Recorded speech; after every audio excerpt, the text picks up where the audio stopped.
Are we working? Hi. Are we working, guys? Welcome. I'm sorry I made you wait. Can you hear me okay? I love the Christmas decorations make the room glow blue.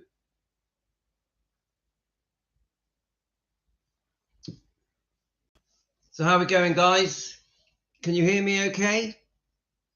Obviously, I'm hoping the kids will leave us alone.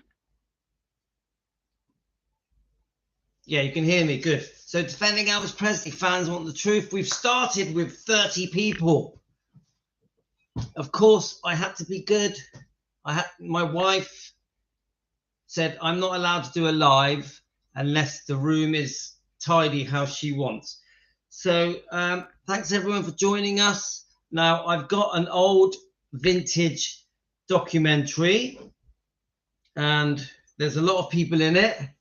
Now I just want to say that I haven't watched this documentary. I haven't watched it. So what we're going to do, morning Emily, I did try and message everyone. Hi Lynette. There's 29 people watching now. Please join in with the conversation.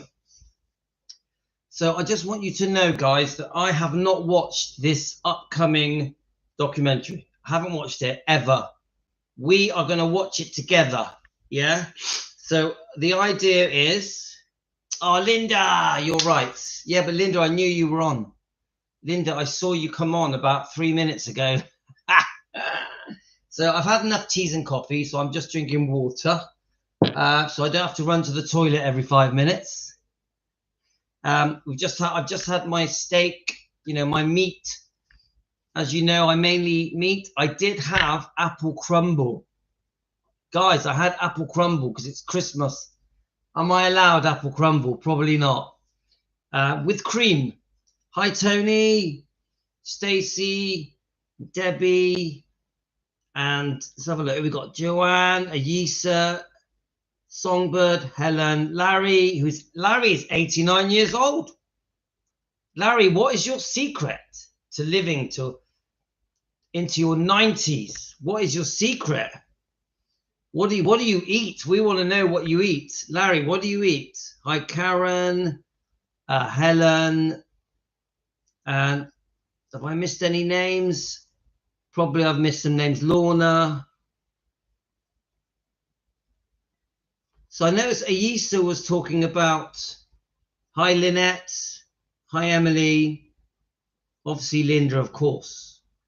So Ayisa was talking about this thing when we hit 100 members. Don't worry, guys, because I'm only going to do one live extra for members. That's all. It won't affect the subscribers or the people that watch us. Yeah, it will just be that one extra live once a week that will just be for the 100 members. Yeah, so please don't worry. I will always, the subscribers come first. Yeah. Of course, yeah, you guys have been very loyal, so please don't worry. It's only $1 a month if you want to join. We're on 86 at the moment, and I've set it at the lowest amount on purpose. Ayisa, please don't worry. 15 of the members, it was Tony did that for us. So let's see if this is going to work. Right, guys, so this is, I've never watched this. I don't know what's in it. I know there's a lot of different interviews in it. We may hear some shocking details. Now, remember, we are here to defend. So some of the things in this may make Elvis look bad. Oh, well, there we are. Tony's just gifted us 5 members. Tony, you're too kind. Tony's just gifted us 5 members. Thank you, Tony. Very kind. Tony, you know we love you. Who is she gifted? Wonder Woman, Jennifer Salas, because it says the names. Oh yeah, Susan. Let's talk with Susan. And who shown the others?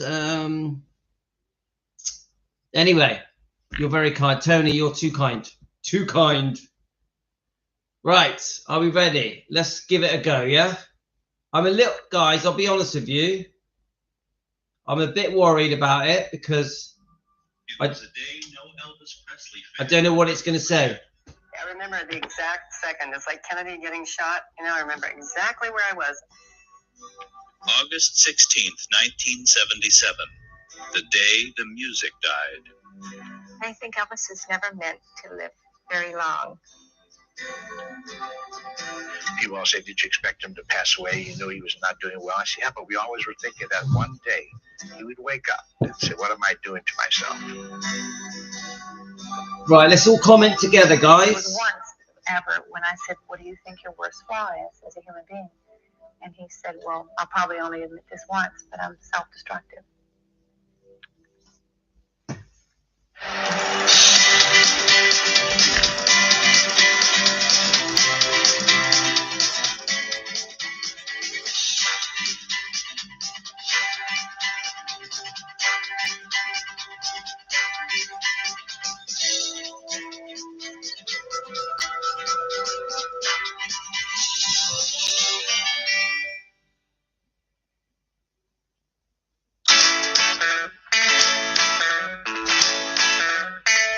He was young, he was strong, and he knew how to stay healthy.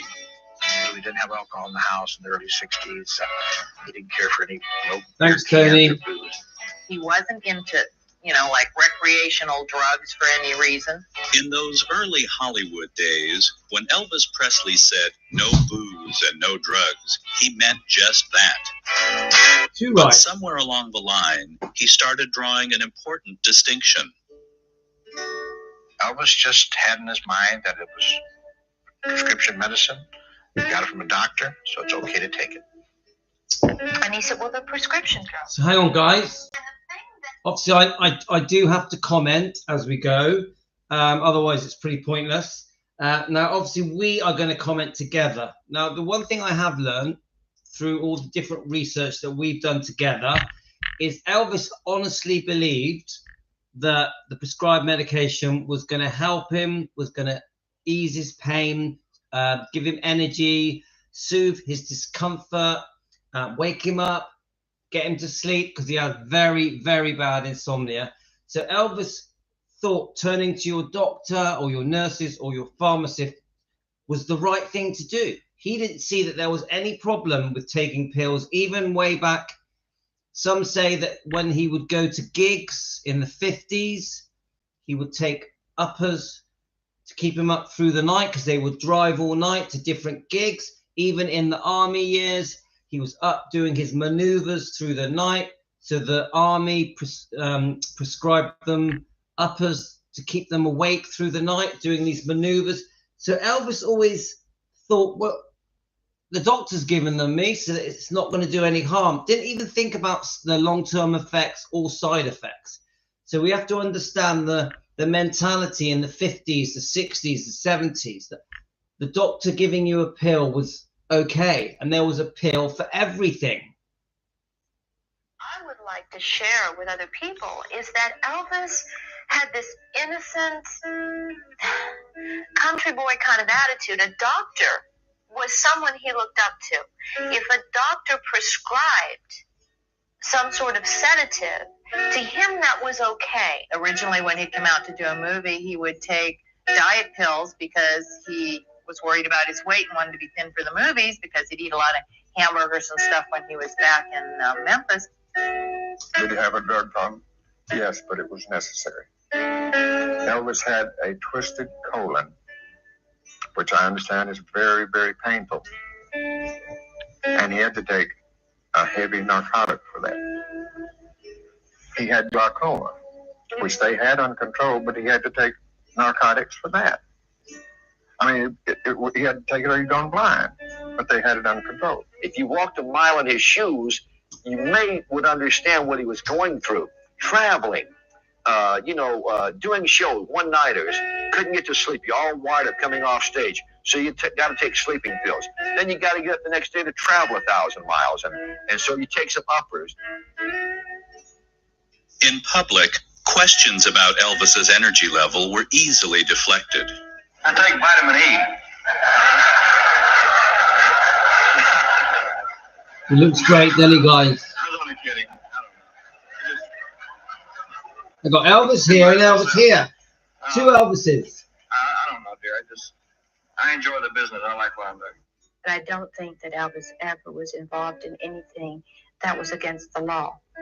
Any drugs such as heroin or crack or any He never took street drugs.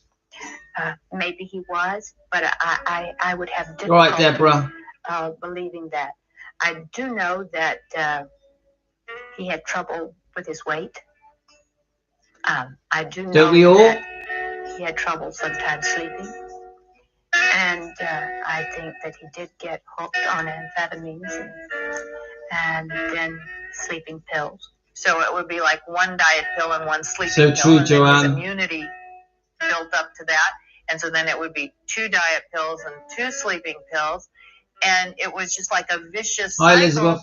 And at one point, I flushed all those things down the toilet, and he laughed. Because Lucy, you going already? Where you going, Lucy? The MGM years had an impact on Elvis Presley. I mean, this is the studio that was famous for shoving diet pills at a teenage Judy Garland. You know, there's no question about it. The studio at the time had a legacy for sending stars to Dr. Feelgoods.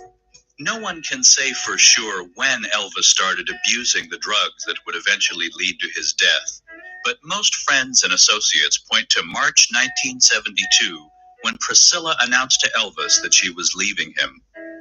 Whatever pills he may have taken before, he started taking more of them, and they, in turn, took more of a toll on him.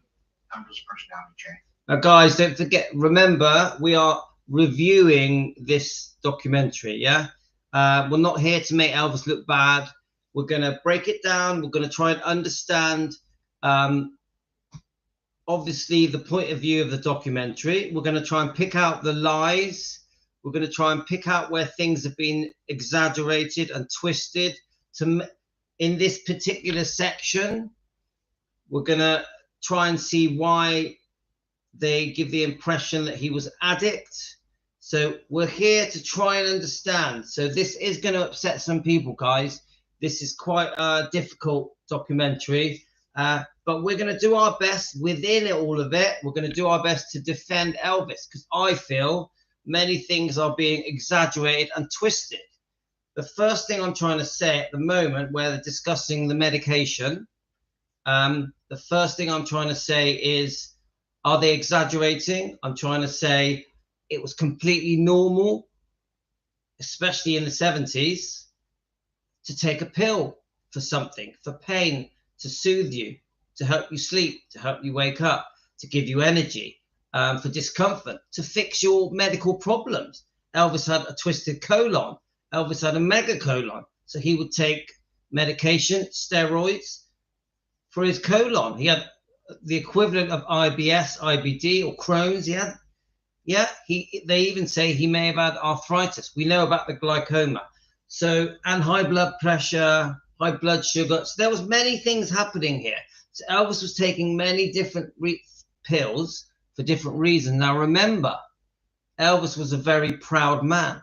He kept many of his problems to himself. He didn't want his work colleagues, the Memphis Mafia, his family, to know how unwell he was. Now remember, Elvis was a leader.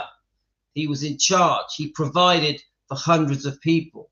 So he was so proud that he kept his illnesses quiet. Only a few people that Elvis confided in knew how unwell Elvis was. So remember, when we play this, this isn't all truth. We're playing it. This is a documentary from the late 80s. And we don't know how much of it is correct or incorrect. We're just going to discuss it. Okay, guys? You know, he was not the happy-go-lucky, nice individual. Sometimes his moods would swing. He could be crabby at one minute and then fine the next. When Elvis would get angry, there's no one in the world I've ever seen that could get so angry that could just put a dark cloud over the whole situation. That's right, Carolyn. Smothering you. And he's not even saying anything. He's just in a bad mood and he's upset. And he could dampen the whole thing. And by the same token, when he comes out and that's not there, and hey guys, bang, the light, everything just pops wide open and everything's just great. The amazing thing about Elvis was that, then he would just clean his act up. He would just stop taking anything for long periods of time. And he was great, good mood, had a great time. And then maybe something bothered his mind, and instead of drinking, he'd take a pill. Sometimes even Elvis's fans were witness to his anger at concerts when talking to them between songs.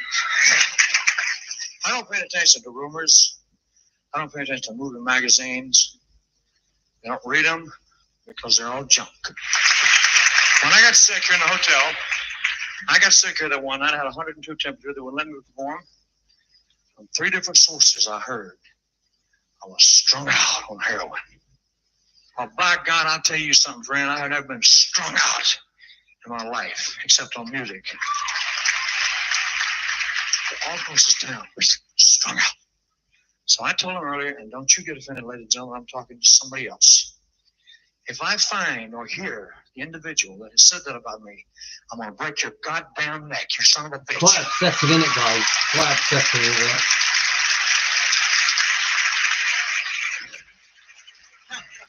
That is dangerous. That is damaging to myself, to my little daughter, to my father, to my friends, my doctor, to everybody, my relationship with you, my relationship with you on the stage. It is dangerous. I will pull your goddamn tongue out with the roots. Very sad, guys.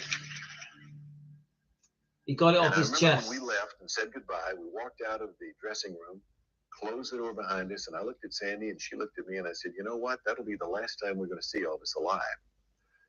And she said, what do you mean? And I didn't say anything else. We walked back to our hotel. We got a cab. We went back to our hotel, and we had no sooner gotten into our dressing room and both of us just broke down and cried because we felt it was so sad what we had just witnessed. Very sad. 6 months later, he was dead. Oh. I remember when I was 18 or 19, my mother and I were in West LA, and my mother said, I had a terrible dream. I dreamt that Elvis's mother came to me and said, save my son, save my son. And I think Elvis is in major trouble. And we flew to Vegas, and we tried to get in, and it's the first time ever that Elvis didn't have us backstage. And they said, he's really sick. He can't see anybody right now. And I know that that's when things were getting really bad, and I only wish that my mom could have been around him more. I wish that he could have had more loving female influences. A lot of people cared about him, but a lot of people were afraid to help him. Drug use is insidious. You start out with a little bit works, so why not more works better? And so by the time I met him, he was already at the more works better stage. And so that's what I had to deal with, just him taking a lot of medications. And I, would have to sometimes give him the medications or injections or whatever. He told me it was vitamin B12, and I don't think it was. Just between you and I. Don't tell anybody. Oh. The people closest to Elvis were fiercely protective of his reputation. Initially, Joe Esposito denied Elvis's drug use. I was just protecting my friend. I know there was a problem there. You can't take all that kind of medication. It's not going to make you feel healthy. So, obviously we always question the Memphis Mafia. We feel that they were very close to him. They should have done something. But sometimes I wonder, were they too scared to say anything to Elvis? Yeah. Were they scared to lose their jobs? Did they just want to try and keep him happy? Were they yes men? Yeah. And then from the point of view of Elvis, it was like, what else could he do? Elvis knew that his health was falling apart, deteriorating fast. From around 1974 onwards, there was a decline. And what else could Elvis do?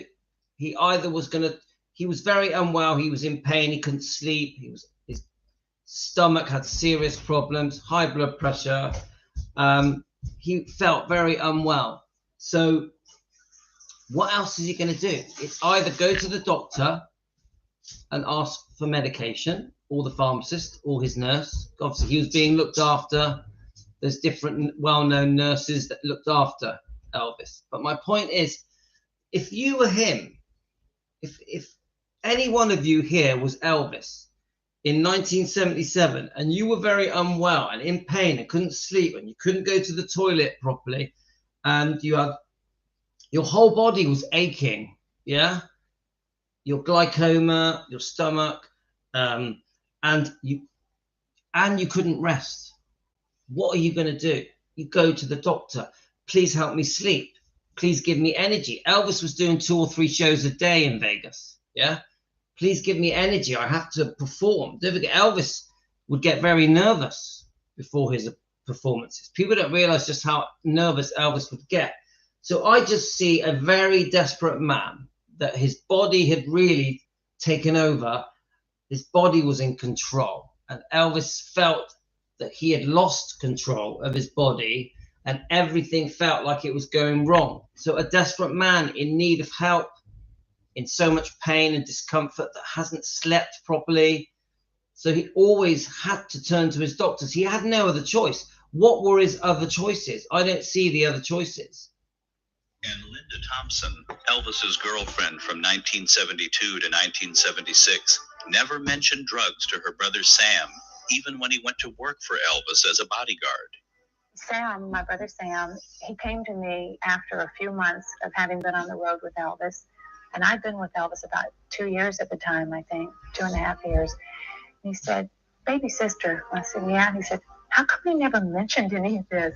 We're close, right?" I said, "Yeah." And he said, "But you've never shared this with anybody. You've never told me anything about what's going on here, and that, you know, Elvis is doing these prescription drugs, and this is a real distorted way of life." And I was so protective of Elvis that I didn't even share that with my only sibling, whom I was really, really close to, and I'm still very close to. And he was really taken aback by that I had never even shared with him the kind of drug abuse that Elvis had succumbed to. I would be in charge of the medicine box, and it had all of this medicine in it.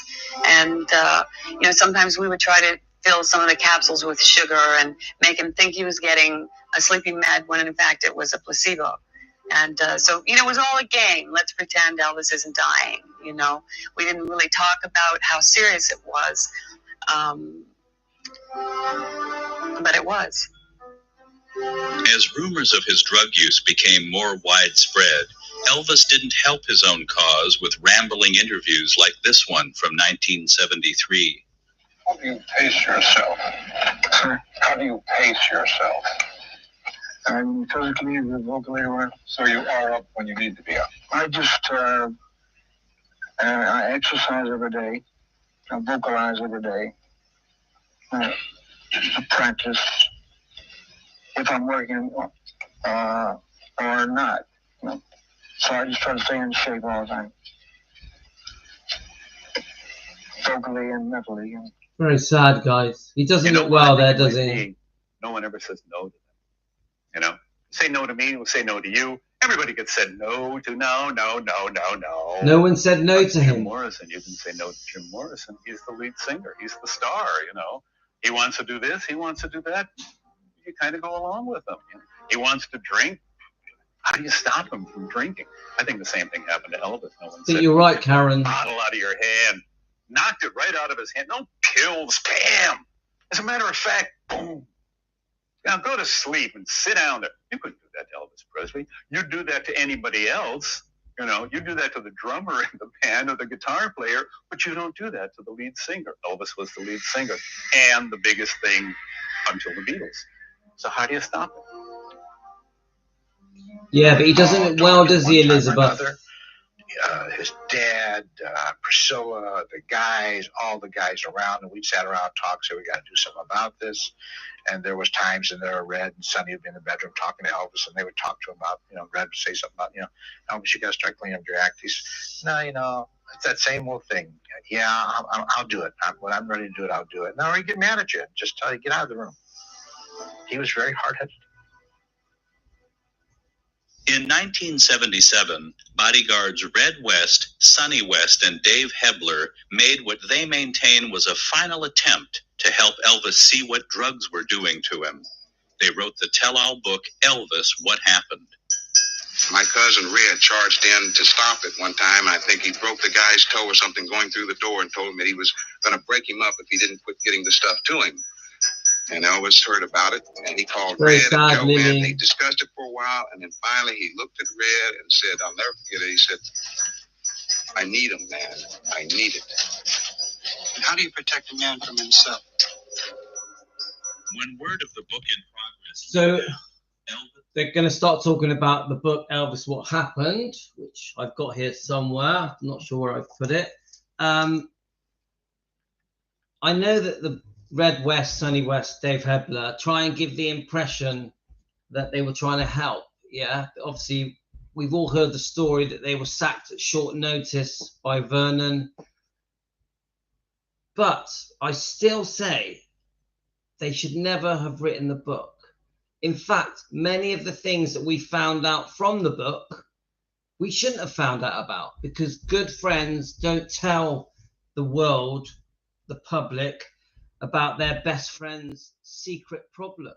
So no matter what people say to me, I would always say the book was a betrayal. I would always say that. I personally think all three of them regretted writing the book. I know that Dave is still alive, and Dave doesn't show regret. He makes excuses, but I think deep down he regrets it. Honestly, I do. Red West and Sonny, I think, were affected by what they put in the book, Elvis, What Happened, for the whole of their lives. I think it really, really plagued their lives. We know they had a lot of hate. We know, and Dave Hebler still gets hate to this day, and he's in his 80s. So that just shows the love for Elvis. So let's hear what they start saying about. We know that Elvis knew the book was coming out. We know about the phone call with Red West. It's all on YouTube if you want to hear it, guys. Let's hear what they have to say about the book, Elvis, What Happened. Was devastated. That pretty well haunted him the last year of his life. He got obsessed with it. Every night we'd sit and talk about it after the shows. You know, he was so concerned about what they're saying about me, what they're going to write about me, what are people going to think about me, what are my fans going to say, how about Lisa Marie when she reads this, when she gets older. It bugged him. It bugged him, but instead of doing something about it, he just got worse. The book was published on August 1st, 1977. 2 weeks later, Elvis had flowers delivered to his mother's grave, as he did every August 14th, the anniversary of her death. On the 15th, Elvis was getting ready to go on tour. I came in that evening, and Larry Geller came in town too from LA. I was staying at the Howard Johnson's hotel down the street. And I came to the house that evening and hung around, visited some of the people. Sam Thompson was there, and the other guys just talking and getting ready for tomorrow. And Elvis went to the dentist. It was just a routine visit to check him over. He was preparing the tour, and he had Ginger Alden with him. And his comments to me were, Dr. Hoffman, after you check me over, if you can, please check Ginger over, because I'm would like to get her teeth fixed and straightened. And it was just a very, very enjoyable visit. Elvis came I've down never heard the at doctor 1:32 speak o'clock about it, the dentist. And he walked through the front door, and when I heard him come up, I ran out to see him. He walked in, a pair of sunglasses on. And he looked at me, and he took his sunglasses off, and he went, he shook his head, communicating that he didn't feel too good. He put his sunglasses on, walked upstairs. I went to the kitchen, and I just thought to myself, we're leaving tomorrow. This man is ill. He doesn't feel good. We're going to just start a tour. And I was there when he got back, and just before he went down to play racquetball, he called me upstairs, and we were just talking about some of the songs and the upcoming tour. And I had actually been supposed to take Lisa Marie back for several days to Priscilla. And as always happened when Lisa came to visit, Elvis would just want to add a few more days, because he really loved his daughter and was looking for an opportunity to stay with her. So my role the next day was to come back over, pick Lisa up, and fly commercially back to Los Angeles. And all of a sudden I heard someone say, Larry, it's the phone. It's Elvis. He wants you right now. I picked the phone up. And Elvis was upstairs on his phone. He said, Larry, how you doing? I said, fine. He said, did you bring me those books from Los Angeles? I said, yeah, I've got them here. He said, well, maybe you should come upstairs. We have a lot to talk about. There's a lot I want to talk to you about. I said, yeah, but Elvis, we're going to go on tour tomorrow. We'll have every night to talk. Why don't you get some rest? I said goodnight to him and left in the wee hours of the morning. And I went home and went to bed.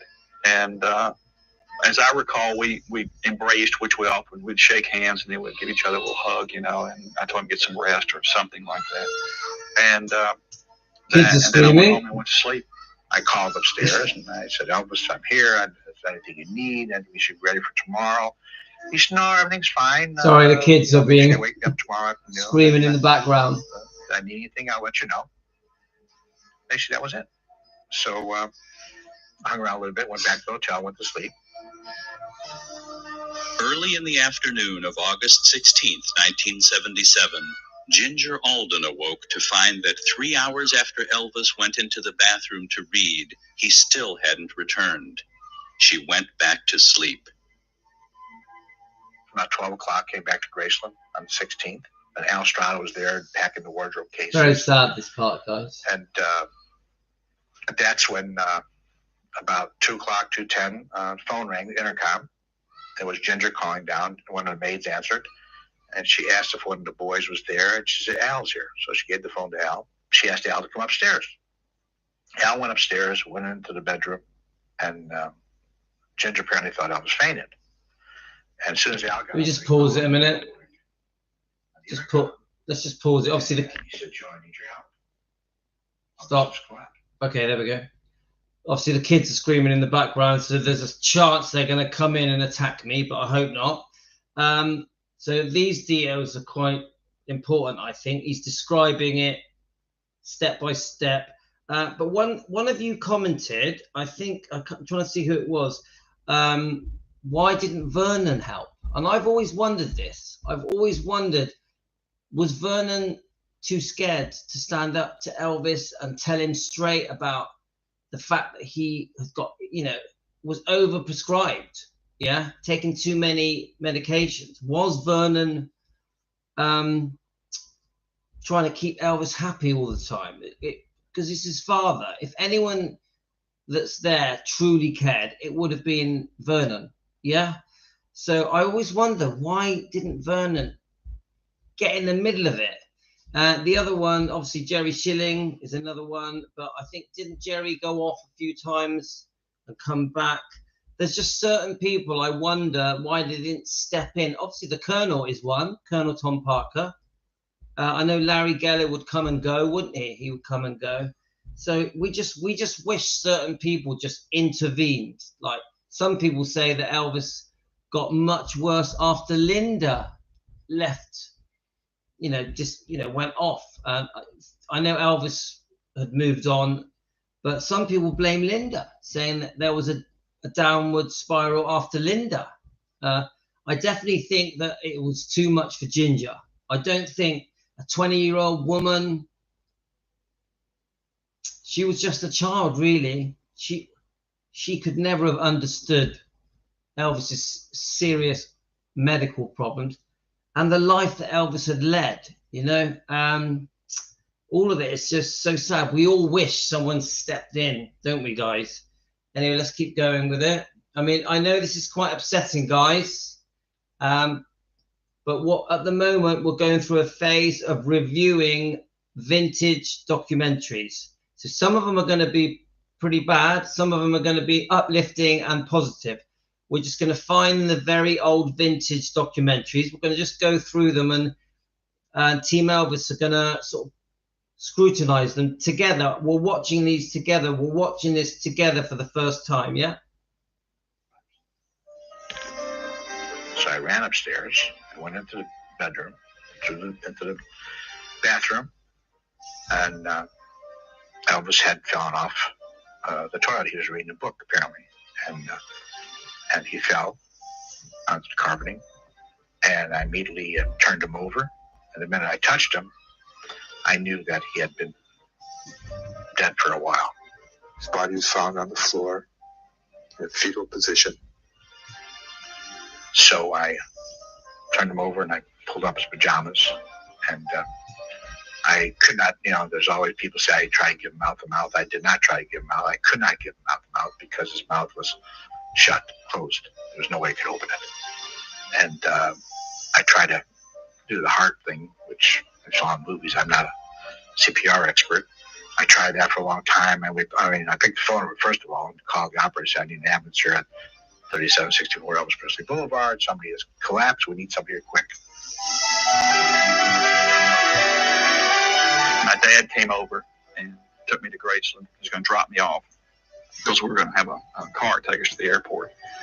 And as I was going into Graceland, a car came speeding down. It turned out it was David Stanley. Right, mate? Right. And I was just saying hi to David or something. And he said something like, have you heard the news? Elvis just died, or Elvis is dead, or something like that. And I mean, my dad and I were just startled. I thought, well, yeah, I must have heard that wrong. Miguel or somebody called Vernon. He was down in the office. That was his father. He come upstairs and a little concerned about Vernon because Vernon had a bad heart. He had some heart problems the last couple of years.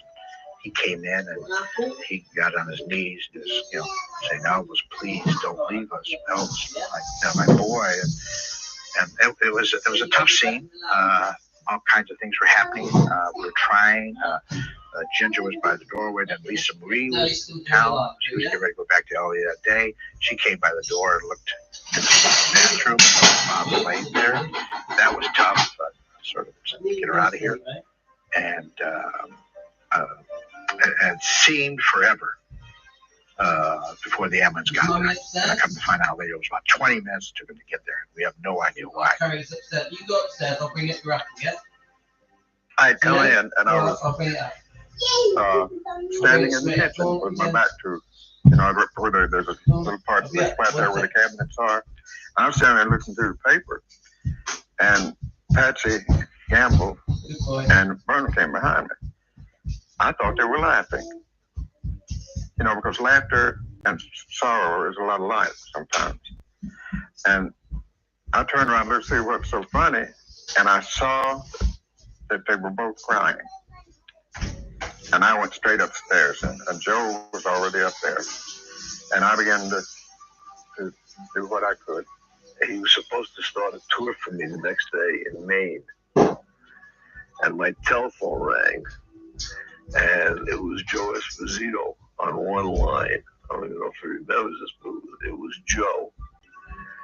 And he said, "Jerry, I got to talk to you." And my other line, I said, "Hold on 1 second, Joe." And I hit the other line, and it was Ruin Aldridge from ABC News. And he said to me, "Jerry, Elvis is dead." I said, "What? What?" He said, I said, "Hold on." And I kept back on with Joe. I said, "Joe, what's the matter?" Joe said, "I'm in the bathroom with Elvis. He just died. He hadn't taken him away yet."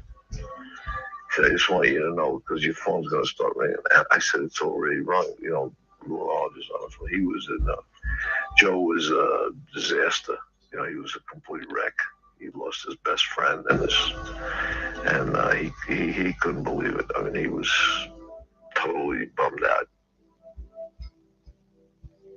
And we all went downstairs. Charlie Hodge was with me. We took him downstairs to the ambulance, got him back in the ambulance. I jumped in the back of the ambulance. Charlie Hodge jumped in the back with me. And just as we were getting ready to pull out, Dr. Nick pulled up in front of the house, jumped out of his car, and jumped in the back of the ambulance with us. And we took off. I was trying to breathe us, because Elvis used to say that the last thing to go was your hearing. So with that in mind, but in reality, rigor mortis had already set in. He'd been dead for some time, but you don't want to give up. And like I said, with the last thing, him saying that the last thing goes to hearing, I was saying, breathe, help us breathe. and everything. And then the medics said later that they believed at the time Elvis fell, if they'd have been there with the right equipment, it was too late. He was gone. And so I got up to the top of the hill there, and I could see a fire department ambulance sitting at the front door. Well, my first thought it was Vernon, because Vernon had a bad heart and he'd had some problems. So I really thought at that moment that it was Vernon that David was talking about. And I went in, and Vernon was sitting in a big high back chair in the jungle room, crying.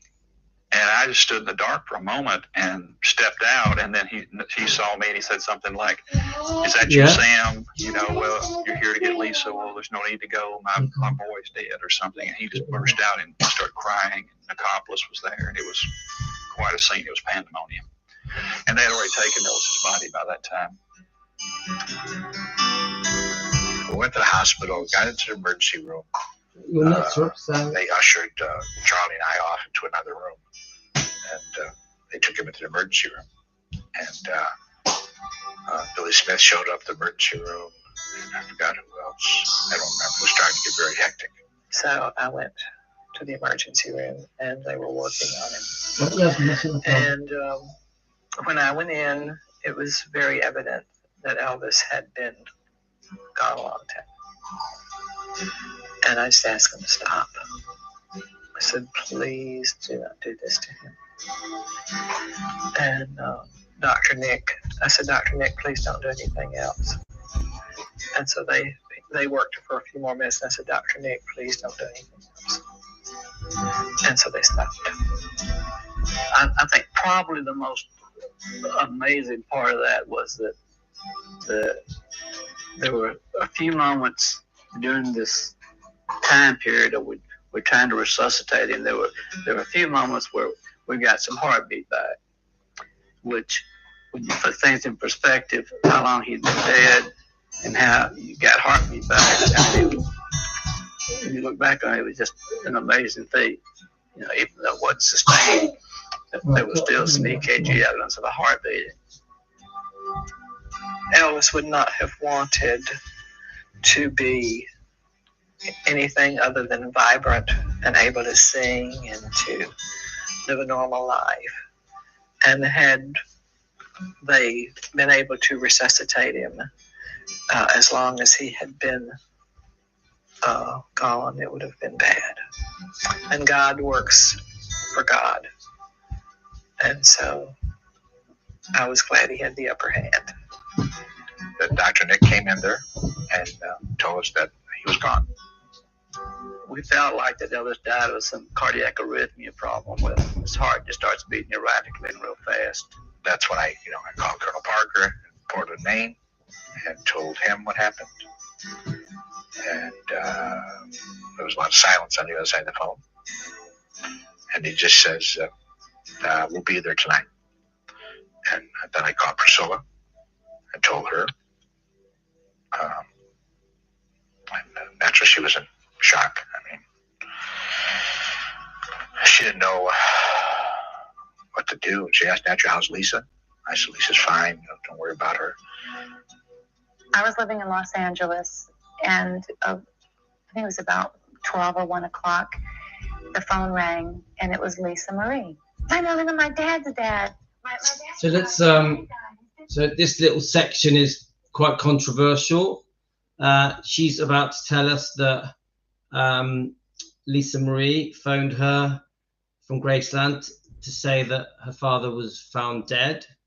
Now, many of you have told me that it was Linda's brother, Sam Thompson, that was working for Elvis, that phoned Linda and passed the phone to poor little Lisa Marie. So I don't know what the truth is. You guys tell me.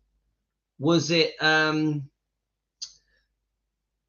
Sam that phoned Linda? Was it Lisa Marie that phoned Linda?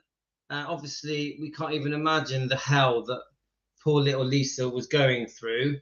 Now, some people think Linda is trying to make it all about her, that Lisa preferred Linda over Ginger. So what do you think, guys? Leave it in the comments. What do you think? Did Lisa phone Linda?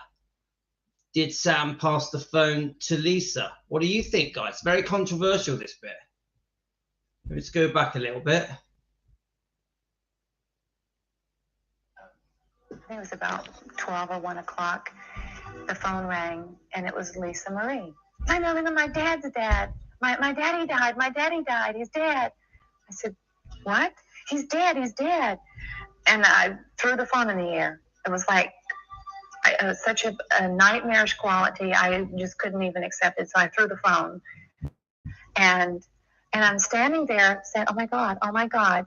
And I hear this little voice across the room on the receiver. And you know, I collected myself enough to realize this little 9-year-old child has had the presence of mind to pick up the phone, dial my number long distance to let me know that the person that she knew I loved has passed on. So I somehow reached for the phone again, and I said, Lisa, honey, are you sure? And she said, I'm sure. And she was hysterical. You know, she was crying. And then I just started trying to say things like, you know how much your daddy loves you and how much your daddy's always loved you and you're his little girl. And I was trying to say things to her to comfort her on some level while I was so distraught myself, and I was by myself in my apartment. And my brother took the phone from Lisa, and he said, Linda? I said, Sam, is it true? Is it just, she's wrong, isn't she? He's just sick. He had a problem. They took him to the hospital. He said, no, you better come home. And I said, well, give me to Lisa again. So he put Lisa back on. And I said, honey, I'm going to come in and just feel your daddy's love, because that's always with you. And then we hung up, and then I caught a flight late in the evening and flew to Memphis right away. Sad, very sad, guys. I got a call from Memphis in the morning of the day he passed away, and to let me know before it was on television, just so it wouldn't be shocked. I freaked out. When I went over to Linda Thompson's house, and she was getting ready to fly back to Memphis. Phone's ringing. And I can't talk to anybody. Judy had to take the call. I couldn't talk to my brother, my sisters, my mom and dad, my friends. I couldn't talk to anybody. I was crying. I was walking around my room bawling like a 10-year-old baby. Could not control my feelings. I get this phone call from Joe, and he said, Shirley, Elvis is dead. And I said, what? He said, I'm telling you, Elvis is dead. And I said, Joe, don't joke around. And he started to cry. And I got a phone call. And I think it was from Shirley, who at the time was Joe Esposito's girlfriend. I was shocked, but I wasn't shocked. And I don't know how that can be, but, you know, sometimes you have premonitions about things. And I hadn't seen him or spoken to him for about 6 months. But I had kept tabs on how he was and where he was, because Shirley had become a very good girlfriend of mine, and she was going with Joe at the time. I can remember running my nails across the wall. And the last I remember, I was behind our apartment in the alley just crying. And then after that, it was just getting everything together. And then Joe remained pretty calm and just kind of handled everything the best he could. And I was getting calls from friends, Nancy Sinatra and Margaret, different friends, different celebrity friends who wanted to come. And, you know, I said, you know, it was tough, you know, just, I couldn't help them. It was a madhouse there. And I suggested, Nancy, you know, just don't come. It's going to be crazy here. And Aunt Margaret said the same thing to her. And she says, no, I'm coming. Another celebrity who'd been trying to call was singer Tony Orlando, who, like Elvis and like Tony's good friend, the late Freddie Prinze, also had a drug problem. Oddly, though, Tony started calling the house several hours before Elvis died. After what happened to Freddie, after what was going on with me, I became very frightened about Elvis. And the night before he died, I started to call the house. And I started calling about 10:30. I was very concerned, and I kept calling well after midnight, and I got no answer. On the morning of the 16th, I decided to walk down the street to St. Patrick's Cathedral. Now I know Priscilla. I knew Lisa as a child. And they used to come see me at the hotel, the shows, in the front row. They'd sit in the front row, you know. And I decided to go to St. Patrick's Cathedral and light a candle for Elvis and Lisa and Priscilla. I kneeled down, I lit 3 candles, I said my prayers, I hoped them for the best. I walked back, I get to the hotel room, Elaine opens the door. She says, "You better sit down. They found Elvis today, and he died today." And I don't know quite what it was that was making him pursue this feeling or this sense that he was in danger. But I never forget that. I never forget that I was trying to call him the night before, didn't get through, went to church, prayed for him, and that very morning, he was no longer. Well, I lost it, and they had to sedate me. But I had enough sense as soon as the plane landed back in Burbank, and I got home, I immediately got on the phone and made a plane reservation. And it's lucky that I did, because an hour later, I couldn't have gotten one. I was in Dallas, Texas, and I couldn't believe it. I mean, it reminds me so much of the John F. Kennedy thing. I mean, when I heard about John F. Kennedy, for some reason, it touched me in a place I haven't been touched before, except for those 2 deaths, and I don't know why. I was in Las Vegas. I was on my way to a television station, walking in the door to do an interview to promote a show I was doing. Then they said, "Well, what do you think about Elvis?" I said, "Well, what do you mean? What do you?" I think he's the great. Went on and on. No, he just died. They said, "What?" Moments later, I was on television. That was tough. When I heard the news that Elvis passed away, I believe that I was here. I was in California, in Los Angeles, and I just remember, breaking into tears and feeling so empty. I was appearing in Wildwood, New Jersey in the summertime in August. I had my 2 children there with me, and we were, I think, just coming in from taking them out like to the beach or something, and we were coming inside to the hotel, and I was to start getting ready for the show, and they had to get their dinner and so forth. And that's when I heard the news. And naturally, they were young. They didn't know really what had happened. But it was quite a thing. It really didn't sink in to me personally, because I didn't even cry that much that whole time. Joe Esposito was still shell-shocked when the ever-intrusive press peppered him with questions, even as Elvis's body lay in state inside Graceland. I did a couple of interviews. I don't even remember, to tell the truth. I know I was in front of a camera answering questions from a few reporters, and a lot of it's a big blur. Mr. Esposito, can you tell us anything about the family, how they're bearing up in this time? Right now, they're all in a state of shock. I don't think nobody really. Thanks, can't Donna. realize. I don't even realize. What about Mr. Presley's former wife? How is she? She's pretty upset. What's going to be the procedure for the funeral tomorrow? I couldn't tell you till I sit down, and we're going to go over that in a little while.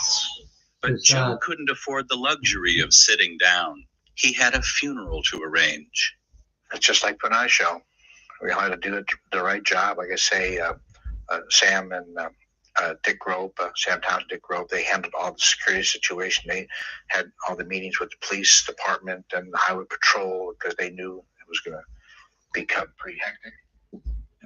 Just pause that a minute.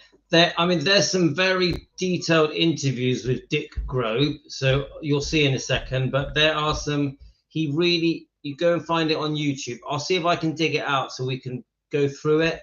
But Dick Grove really breaks down how he went around, with help, of course, organizing the funeral, but not just the funeral. The day of the death was announced as well.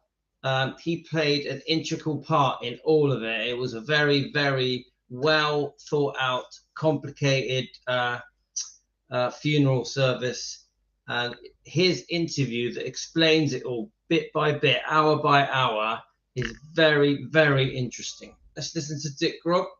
For about the next 4 days, I probably had 30 minutes worth of sleep because we had the whole funeral to put on and the security. And I stayed at the house and was in charge of guarding his body when they brought it back from the funeral home. I didn't get to go to the funeral. I was married, and my husband didn't want me to go because of all the hoopla. I wouldn't even go to his funeral. I don't think I could have been to any help to anybody there. Joe would have just felt pressure to put me up. I didn't want to deal with Priscilla and Linda and every other girl that thought she was the only one. I didn't want to be a part of the drama. I was just so stunned and so grief-stricken and so at loss that I really didn't know what to expect. Of my own reactions, the fans' reaction, how many people would be there, family reaction, would there be a celebrity contingent? Nothing occurred to me. I was just kind of catatonic getting back to Memphis. Tom Hewlett, I believe, said, "Colonel, I need to get a suit. I don't have a suit with me. We can't go to the funeral in the clothes we wore on tour." And Colonel said, "Tom, these clothes were good enough for us to work for Elvis. They're good enough for us to wear at his funeral. He would understand. And if he saw me in a suit, he wouldn't recognize me."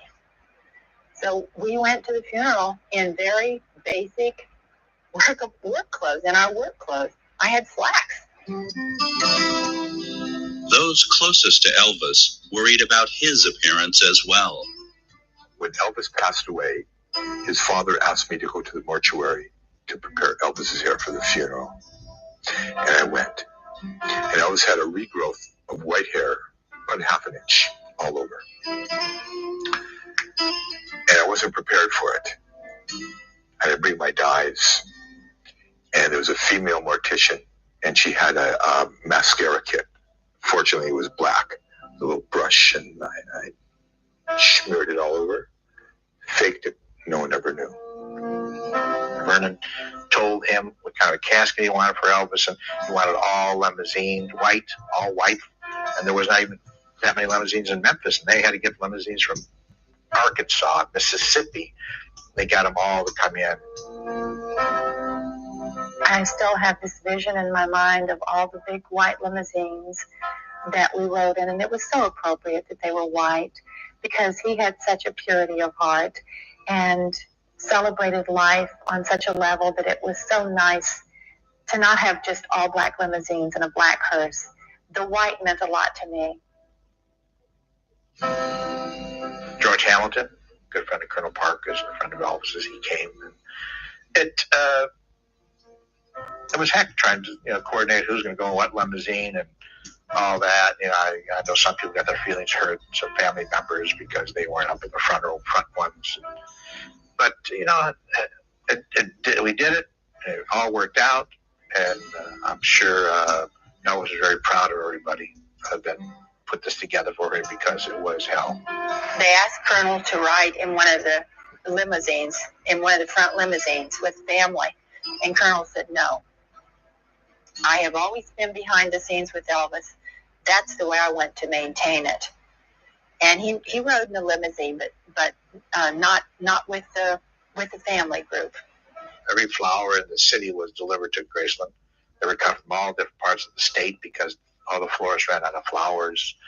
The body lay in state at the base of the stairs at Graceland, and the fans could come through and view his body for the last time, which I think was comforting to them, just to be able to have that kind of closure, as they say, just to be able to say one last goodbye, to see him. Maybe they'd never seen him while he lived, but they saw him in his death.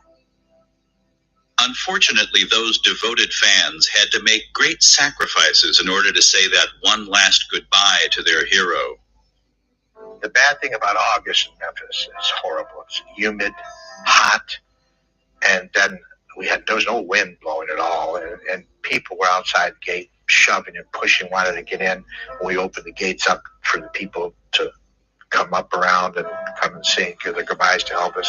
People were collapsing, fainting from the heat exhaustion. Ambulance was there, the police department went there, and it was like a battle zone almost. It really was. It was really horrible. I felt bad for the people, but nothing we could do about it. There's one lady that left her husband and 3 children and threw herself under a train on the day that Elvis died. And they had a whole list of people who actually killed themselves on the day Elvis died. What an effect that man had. But even under such tragic circumstances, there was still humor to be found. I sat on the landing of the stairs and watched all these people come through and pay their last respects to Elvis. And we alternately laughed hysterically and cried hysterically. And each of us would look at each other and know what Elvis would have said as someone came through, a funny little remark he might have made about what they were wearing, or, some guy came in a neck brace, and we looked at each other and we said, he would have said the guy's in worse shape than he is. What's he doing here? He's in worse shape than I am. It was pretty tough. It was pretty tough to see him laid out dead in the living room. And then when I got there, I had a meeting with his father and the colonel. And a whole bunch of people were there. And, it was the day of the funeral. Anyway, I'm going to cry because I miss him. But not everyone who passed by Elvis's casket showed the same level of respect. Picture of Elvis on the cover of the National Enquirer was the biggest selling issue they ever had in history.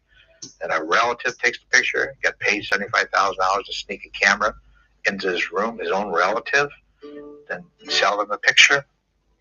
Elvis's unusual appearance led to one of many urban myths that arose in the months and years following his death. The Elvis sighting. When we saw Elvis at the time of the funeral, he just looked so different then than he did because he'd lost all that bloatness, he'd lost all his abdomen because all those things were removed. And some people didn't think it was Elvis, but because he didn't look like the obese Elvis that we thought of before. Some fans are very gullible, and they'll believe that Elvis is still alive. You got these people. There's people today saying they still talk to him. Elvis died, man. Elvis died August 16th, 1977. And it just makes me mad. It really does. And then I feel sorry for the fans because a lot of people are gullible and they believe it. Once Elvis was laid to rest, it was time for those closest to him to go on with their lives. Or at least try. The thing that struck me most was that life went on. I think when you're grieving and you're at such a personal loss and you feel such personal loss, the television news would allude to Elvis passed away today, Elvis died yesterday, the funeral was held today, and then on to something else. And I wanted to say, no, wait, you can't go on. There is nothing else. That's all that matters right now. And that's what struck me personally, that the world could go on and that life could go on without him. Probably about 3 months later, one evening at the house, at my home, I just said, I'm not going to see him again. I'm not, he's gone. And I became very depressed. And my girlfriend, Shirley, thank God she was there. She helped me out tremendously. I just realized that he is not coming back. We're not going on tour anymore. We're not making movies. He's not singing anymore. And that depressed the heck out of me for a long time. Luckily, I had some friends like Jerry Weintraub and Tom Hewlett around, and Jerry told me actually at the funeral, he says, when you want to go to work, just let me know. And I went to work for Jerry Weintraub about 10 months after Elvis passed away. And it's tough. I know he's gone, but to me, he's still here. He's all over the media. I think about him every day. I think all of us as I say, I miss him terribly. But he's with me all the time, you know. Me too. And I think Elvis was never meant to live very All long. of us. Who would want to see him old? You know? Can you imagine him old? Oh, I wish we did Elvis see lived a him long old. time compared to Jim Morrison, Janis Joplin, Jimi Hendrix, Brian Jones, and Kurt Cobain, who all died at 27. We had Elvis So for a true, long Sugar time. Plum. We were lucky to have him that long. There's something about genius that carries, that kind of genius that carries the seeds of its own destruction.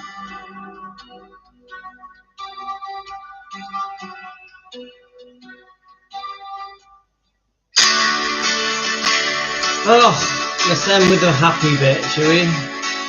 That was tough, guys. You know, none of us. However, he did tell me one time, Miss Cock, I don't know but two people in this world that are perfect. One's you and the other one's me. And he's gone, and I have this awesome responsibility to myself now. But That's nice, he Lily. was a very kind and warm and loving man.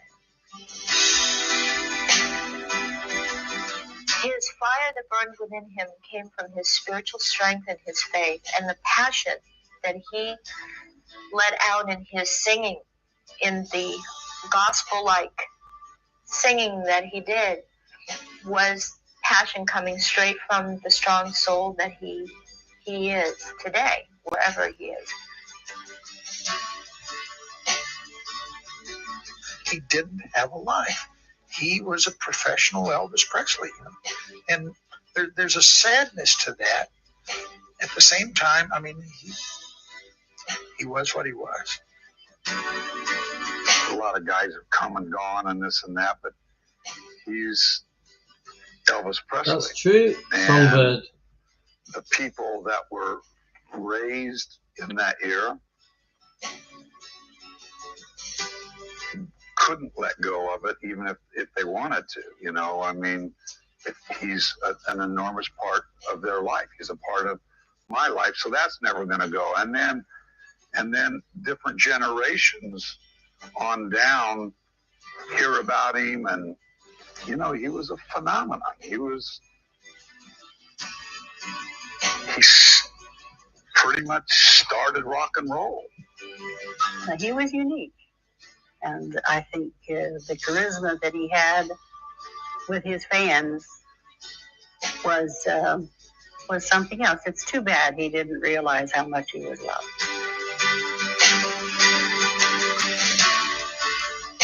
I, for one, am sorry that I didn't reach out more. I think everyone is. At the end, Hi, Maxine. where his life ended, was when we should have been there more. And I've often regretted that. But as what happens with a very big star, you have a tendency to think that they're okay, they're surrounded, which he was most of the time. But, you know, instinctively we all feel we should have been there a little bit more for him. Oh, He said Lily to Blue. Kathy Westmoreland several months before he died. He said to her, "Kathy, I wonder when I die if I'll ever be remembered." And now, after all is said and done, the irony is this: you can take all the great Josie. stars in the history of the 20th century, going back to the first great sex symbol, Rudolph Valentino, to Clark Gable. I understand James that, Dean, Josie. Marilyn Monroe, Frank Sinatra, John Lennon. Put them all together. Oh, thanks, Maxine. More people go visit Elvis than all of them combined each year. And each year it gets more so. Elvis is remembered in a way that transcends show business, because he touched the hearts and souls of people all over the world in a way that no other star ever did.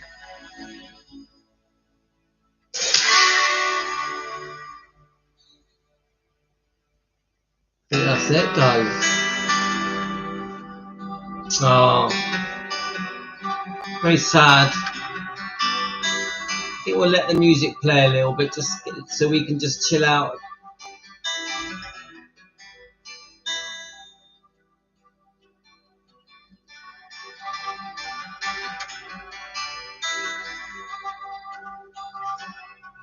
So sad, guys. That was heart-wrenching. Caroline, that was heart-wrenching. Oh my God. Well, that's so unusual.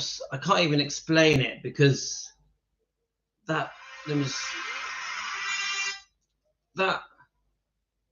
I don't understand it, but that interview, even though there was loads of things in that interview that I didn't like, that upset me, the first half of that interview documentary, I didn't like it. I almost wanted to turn it off. Yeah, I think many of you felt that way as well, where it was almost unbearable to watch. But the more we watched it, guys, seriously, the more we watched it, I can't explain it. I started to feel a closeness to Elvis. Does that make any sense to you guys? The more we watched it, because we were all together, because there's like 60 watching now. We've had 65 people watching. I started to feel almost a connection to the grief, the sadness, the difficulties with Elvis's health conditions, and I can't explain it. I felt closer to Elvis. Did anyone feel that? Did anyone feel that? Because it's almost like we were experiencing what Elvis was going through with him. Do I sound weird? So the last 20 minutes, as sad as it was, as horrible as it was, seeing the funeral details and the people trying to pay homage to Elvis's last few months, I don't know. I just felt like maybe it's because there's 60 of us watching it. I think that could be the key here, that because we're all together watching it, we're not just sat at home in a room like that on the sofa in our lounges, just on our own watching a documentary. We're not. It's very different. We're watching it as a group. We're watching it as Team Elvis. And I just think there's something different to that. And I actually almost didn't want it to finish. That's so weird, isn't it? I almost didn't want it to finish because I could feel that closeness. Strange, guys. Very, very strange. Very strange. But we all feel the loss. We all feel the loss as well. So I can't explain it, guys. Definitely, we were, all of us together were heartbroken together. 60 of us heartbroken. It's like, it's amazing as well, because Elvis died 47 years ago. And we're here still grieving over poor Elvis. And obviously our hearts go to Lisa as well. It's just, yeah, I think incredibly sad is the word, isn't it, Lorna?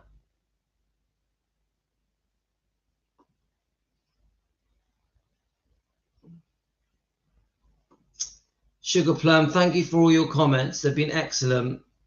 And Lily, he was unique, beautiful soul, and magnificent heart. Yes, it brings it all back to you, Karen, as if it was yesterday. I felt close to Elizabeth. Sorry, I jumped up then, sorry. Yeah, Elizabeth, you felt we came together for this, didn't we? This is part of the, I've never watched that. I've seen it in clips. I've never watched that in its entirety. And watching it for the first time with you guys as well. Remember, first time, many of us here, I think, have watched that for the first time together in a group. I think it made it more special. And like Elizabeth says, it felt like we were all closer, which is lovely, isn't it, guys? That's what Team Elvis is, isn't it? We are a family. We've created a closeness. I think we have a unique thing here that I think people underestimate. I don't think everyone really gets what we've got here.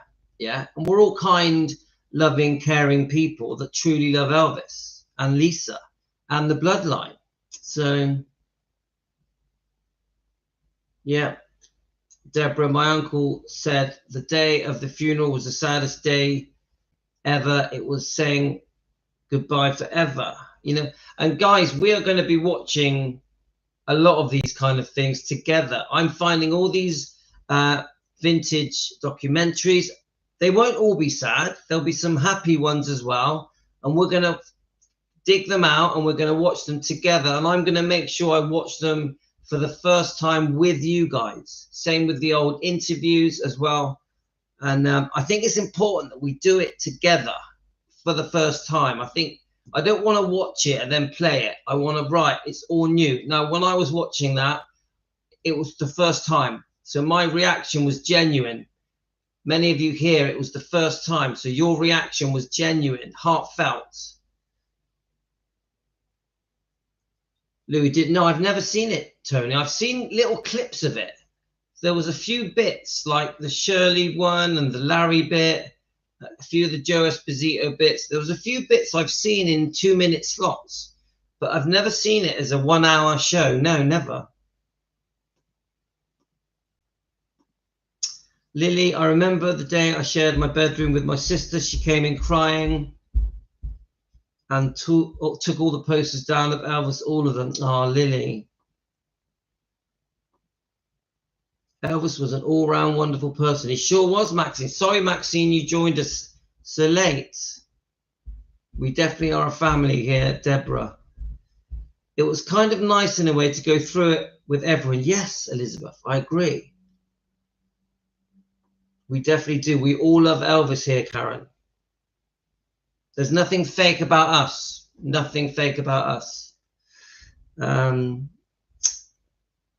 I bet it was a terribly heartbreaking day in Memphis. Yep, Stacey. Carolyn, we do, don't we? We do. And when we watch things like that, my God, we remember just how much we miss Elvis. Is that...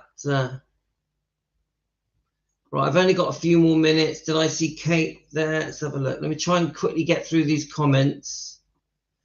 Sorry, it jumped up again, guys. I can hear the kids screaming.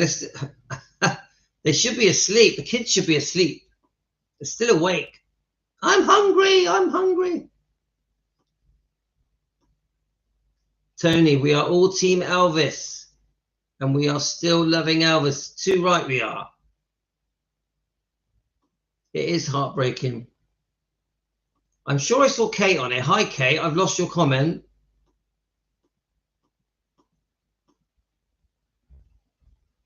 Lily, eyes are the mirror of the soul, and we could see his soul, and we knew how good it was.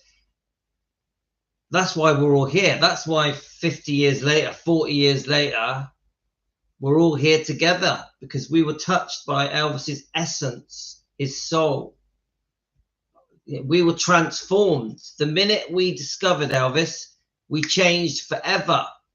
And that feeling has never left any of us.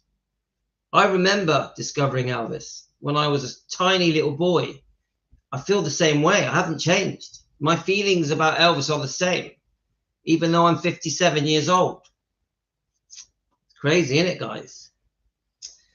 One thing that I can't imagine is deep grief Vernon went through. Yeah, I don't care what anyone says about Vernon. He absolutely adored and worshipped his son.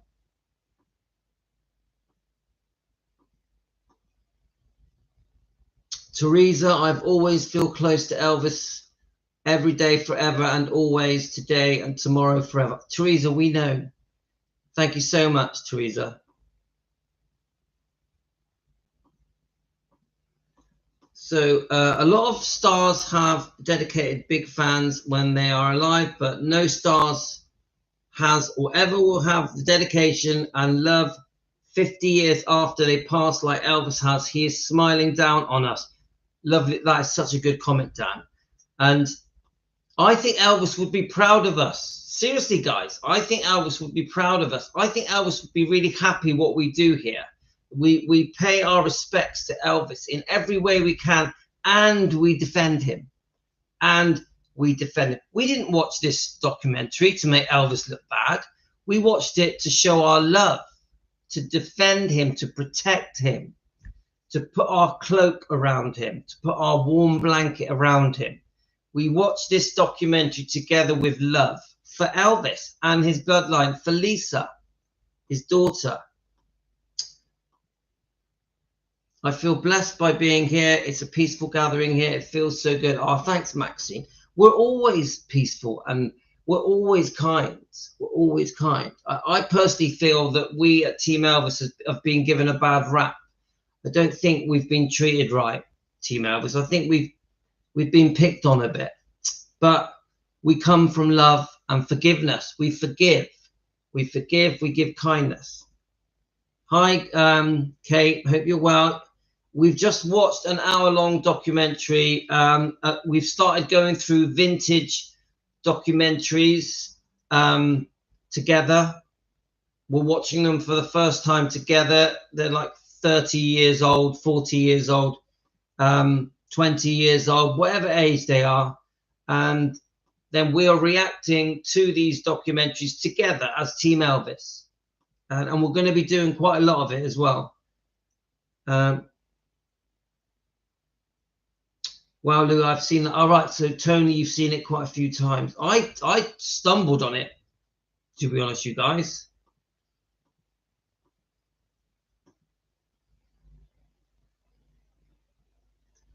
So Carolyn, he's still gaining new fans. I've only been an Elvis fanatic for 2.5 years. Prior to seeing that movie, I just knew the character of Elvis. Yeah.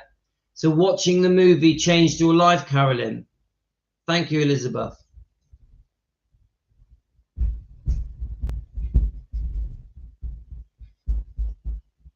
He appreciates people.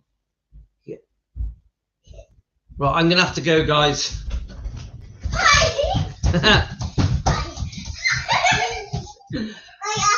Oh, my God. All right, shh. Right. Guys, we're going to bed now. My baby was sleepy down here. Right, are we going to say goodbye to... Bye! And my Emma. Bye, Elvis Presley. Emma. I want to show you a dance. Wait. I want to show you a dance.